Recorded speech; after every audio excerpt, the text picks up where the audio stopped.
Hello, church family. Welcome to today's Sunday school lesson. We are in session 9 entitled, What Time Is It? And our key idea this week is the wise person stewards time, realizing God controls all things. And we are in Ecclesiastes 3, verses 1 through 15. And I want to start off this morning asking the question, would you rather have a greater quality of time or quantity of time?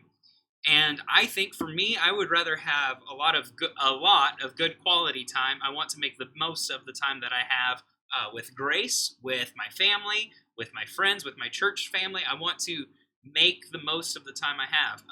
An example I often use for why I choose songs the way I do is because I get over the course of an entire year about 12 hours, I would say. I get about 30 minutes on a normal Sunday morning, and there's 52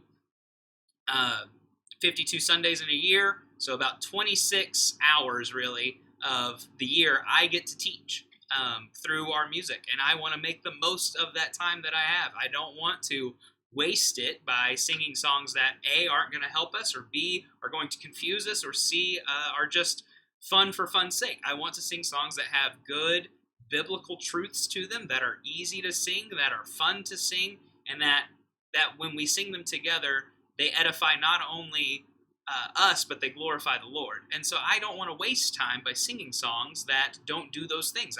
When I sit down, usually on Tuesday afternoons, that's when I plan our next week's service, I want to go through and I look at the songs and I look at what the passage that Brother Richard's going to be preaching over, and I go through and I try to be very intentional with what I'm picking out, because I don't want my time with y'all to lead y'all to be worthless. I want it to be good. I want it to be acceptable unto the Lord. And we're going to be looking today at making sure that we use our time to the best of our abilities for the goodness of the Lord and for His glory. And also, we're going to look at enjoying the limited amount of life that we have. The question that we looked at last week in chapter 1 was, what does a person gain for all of his efforts that he labors at under the sun? And this question is very central to the book of Ecclesiastes. It comes up again and again. We'll see a very similar rendition of that question again today. And that word gain there means lasting benefit. So something that lasts after our death. And we know that nothing earthly that we do will last after our death. We know that as soon as we die, all of our money, all of our possessions, all of our cool toys and cars and gadgets, they'll all go by the wayside. They will end up in a landfill somewhere or in the bottom of somebody's closet generations after us, and we won't get to take that stuff with us. We know this. But the things that can last are the things that we did for the kingdom. So the people that we share the gospel with, those people are forever changed, and they may and should go on to change other people's lives by sharing the gospel with them. And that is what is ultimately the thing that we can do the best, is to work for the kingdom. That's what we can leave behind, is this legacy of the Lord. So let's go ahead and get started here, and I'm going to read for us in chapter 3 all the way through verse 15. There is an occasion for everything, and a time for every activity under heaven, a time to give birth and a time to die, a time to plant and a time to uproot, a time to kill and a time to heal, a time to tear down and a time to build, a time to weep and a time to laugh, a time to mourn and a time to dance, a time to throw stones and a time to gather stones, a time to embrace and a time to avoid embracing, a time to search and a time to count as lost, a time to keep and a time to throw away, a time to tear and a time to sow, a time to be silent and a time to speak, a time to love and a time to hate, a time for war and a time for peace. What does the worker gain from his struggles? I have seen the task that God has given the children of Adam to keep them occupied. He has made everything appropriate in its time. He has also put eternity in their hearts, but no one can discover the work God has done from beginning to end. I know that there is nothing better for them to rejoice and enjoy the good life. It is also the gift of God whenever anyone eats, drinks, and enjoys all of his efforts. I know that everything God does will last forever. There is no adding to it or taking from it. God works so that people will be in awe of him. Whatever is has already been, and whatever will be already is. However, God seeks justice for the persecuted. So here at the beginning, in this first section of our outline, time and place, we see a bunch of these contrasting opposites, and they kind of provide some challenges for us. We often don't want to give time to negative emotions. We don't want to give time, especially as an American society, to grieving or weeping. We say there's not enough time to just sit around and mope and be sad. But Solomon makes a point here. There's a time to weep. It is not wasting time to be sad and to grieve over something. But it is also there are also times to rejoice, to laugh, and to dance. He also does not deny the reality of war, that there is a time for war, whether it be against other nations or whether it be against certain um, injustices in our world, and we should be aware that life includes these things. That is a reality of the world. It's not a utopian society that we live in. It never was meant to be. This is the way it was meant to be here. So, what challenges must a person overcome if he or she is to embrace all of life's seasons and situations?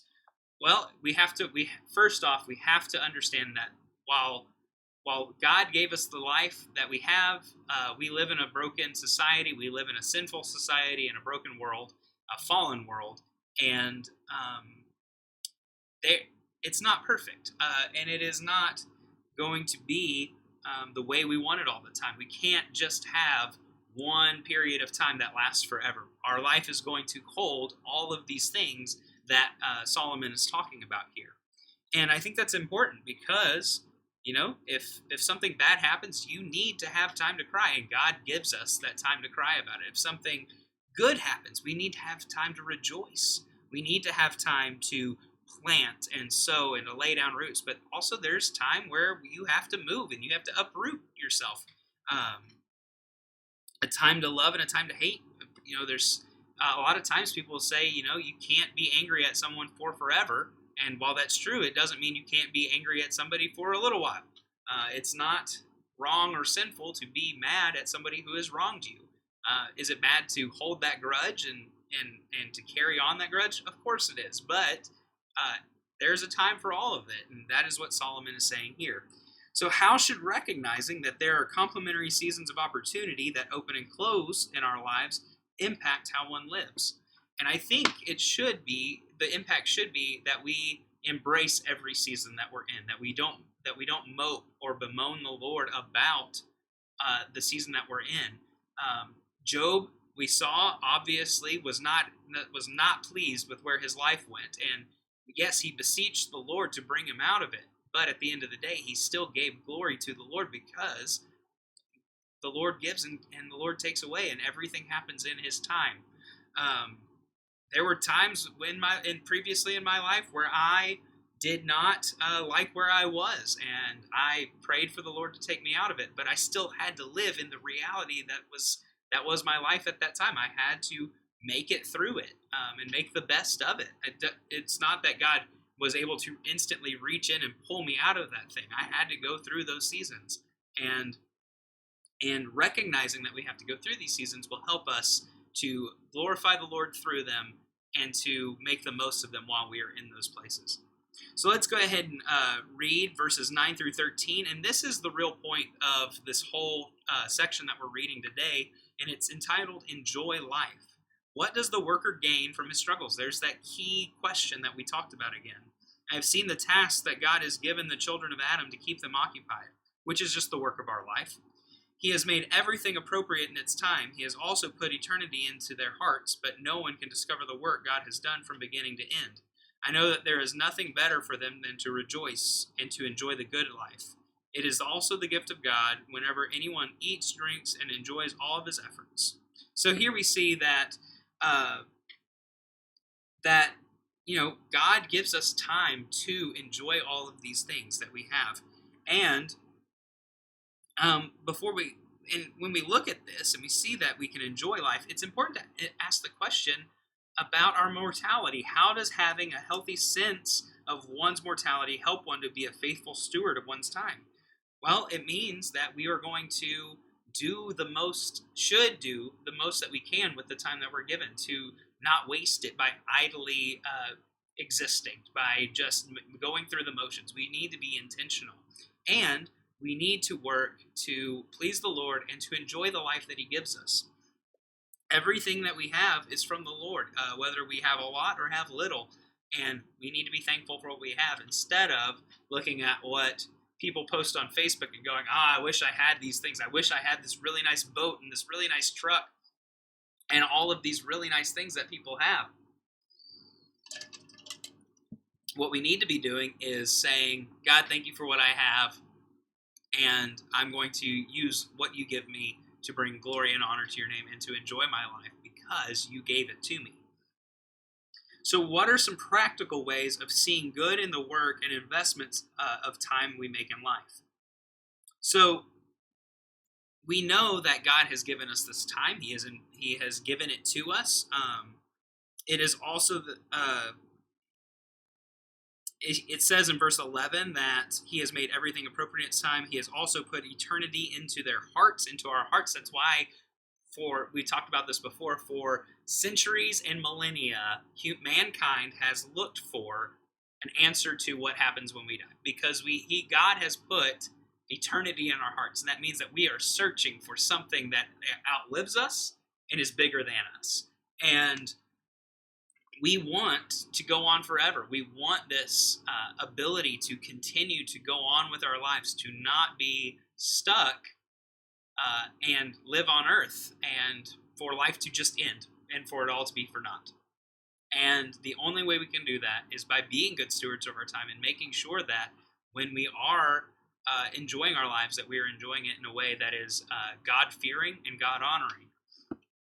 And so, in contrast to the futile accomplishments of humans, everything God does endures. Everything that God does will last forever. What has been always will be. That's what verse 15 says.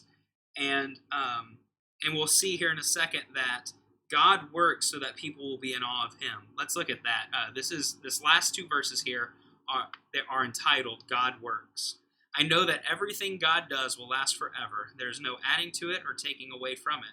God works so that people will be in awe of him. Whatever is already has been, and whatever will be already is. However, God seeks justice for the persecuted.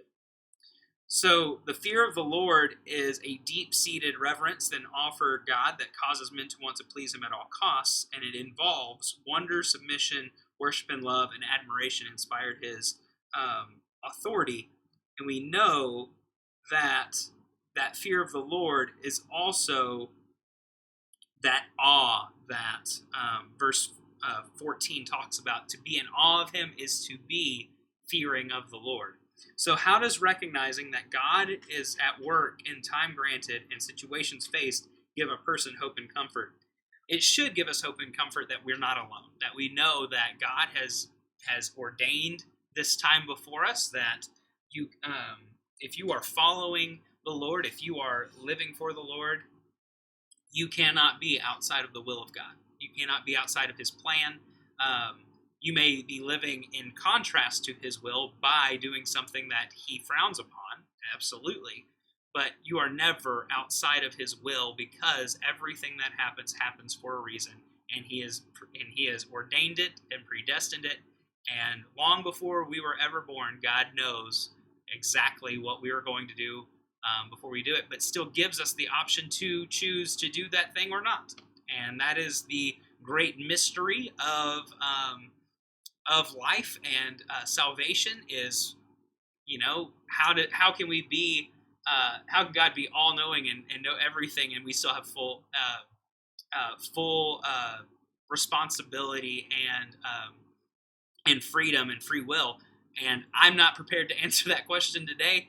But we can be assured that God is in control and God has it, and there is nothing that we can do that will, if we are in Christ, that can take us out of God's will. So I appreciate you being here with us today. I am looking forward to worshiping with you this morning, and I will see you then. Thanks. Bye-bye.